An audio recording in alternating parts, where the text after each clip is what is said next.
ফেচ্ছু নয়, সুতরাং তুই আর মত্যা নয়।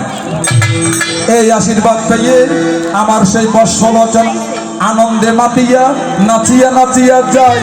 পথের মধ্যে আমার নারদ ঋষির সঙ্গে তাহার সঙ্গে সাক্ষাৎ হইয়া যায়। নারদ ঋষি জিজ্ঞেস করে, হে বর্ষলোচন, তুমি আজকে তো আনন্দে উদ্ভাসিত হয়েছ কেন? বলে, ঋষিবর, আজকে আমার গুরুদেব দেবাদিদেব আমাকে এই বরদান করেছেন যে আমার হস্ত দিলেই সে তার মস্তকখানা ব্রহ্মজনিকানা অগ্নিতে পরিণত হবে, চলে যাবে, সুতরাং আমার মৃত্যু হবে না। তখন আমার নারদ ঋষি করিল চিত্ত, বলে দেবাদিদেব যে তাকে এই বরটা দিয়েছে, এই জন্য সে তো মানুষ দানব দেবতা পর্যন্ত ধ্বংস করে ফেলবে, এটা কি করলো? তখন নারদ ঋষি একটা বুদ্ধি করে বলতেছে, বলে বাবা তুমিও পাগল, তোমার গুরুদেব পাগল। বলে কেন? কারণ হচ্ছে এটাই, যদি হাত দিলে মানুষের মস্তক জ্বলে যায়, মারা যায়, এটা কখনো শুনেছ? ওষুধ তো ও চিন্তায় পড়ে গিয়েছে। তখন বলে নারদ ঋষি, এখন আমি কিবা করতে পারি? বলে যাও, তুমি গিয়ে আগে তোমার গুরুকে পরীক্ষা করে আসো। অর্থাৎ তুমি কৈলাসে আবার গিয়ে তোমার গুরুর মাথার মধ্যে হাতটা দিয়ে দেখো।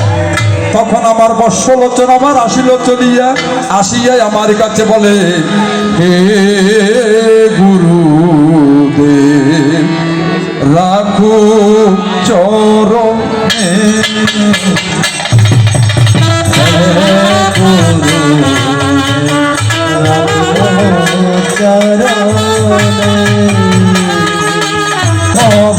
চরণে শরণাগত,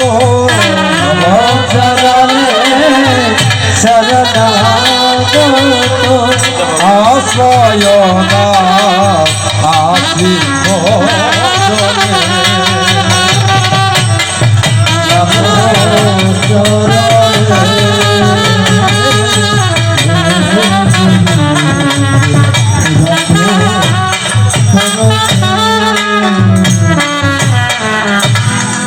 বেগুনের দিয়া শেষ হলি সার ইতার কেনা দিবেন, তো বেগুনের দুঃসা দিলি ইতার রং সা, কয়েকটা রং সা ফাটাইও তাদের জন্য, একটু লেবু দিও আর একটু আদা দিও, চিনি দিও সামান্য, একটা রং সা ফাটাও আমাদের জন্য, কয়েকটা রং সা ফাটাও আমাদের জন্য, একটু আদা দিও,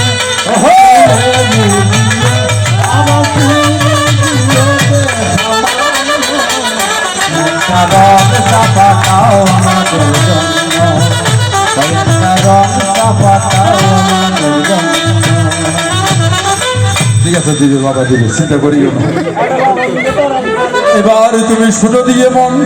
তখন আমার নারদ ঋষির কথা শুনে এই অসুর আসিয়া যখন আমাকে আবার দিল দর্শন, আমি বললাম তুমি কিসের জন্য এসেছো?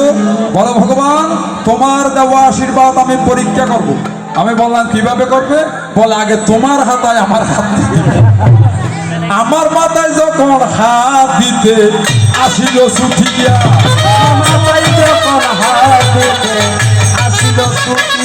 আমি প্রাণের বয়ে সেখান থেকে গেলাম রে চলিয়া,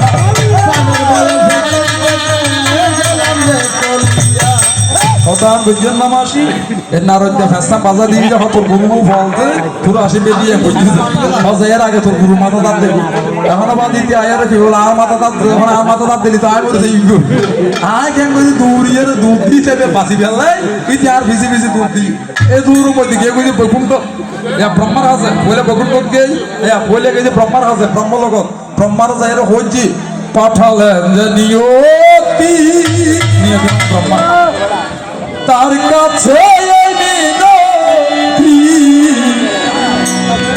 আমার এ জীবন আমি আর চাই না, জীবন মানে তো যন্ত্রণা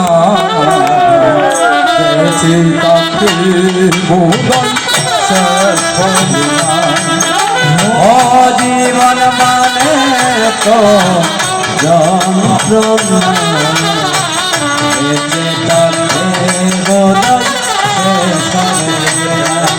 ও পাঠালেন যে নিয়তি তার কাছে মিনতি, পাঠালেন যে নিয়তি তার কাছে মিনতি, এ জীবন আমি আর চাই না। ও জীবনে তো যন্ত্রণা বেঁচে থাকতে বোধহয় শেষ হবে না। আর দিও না, আমার সমাপন।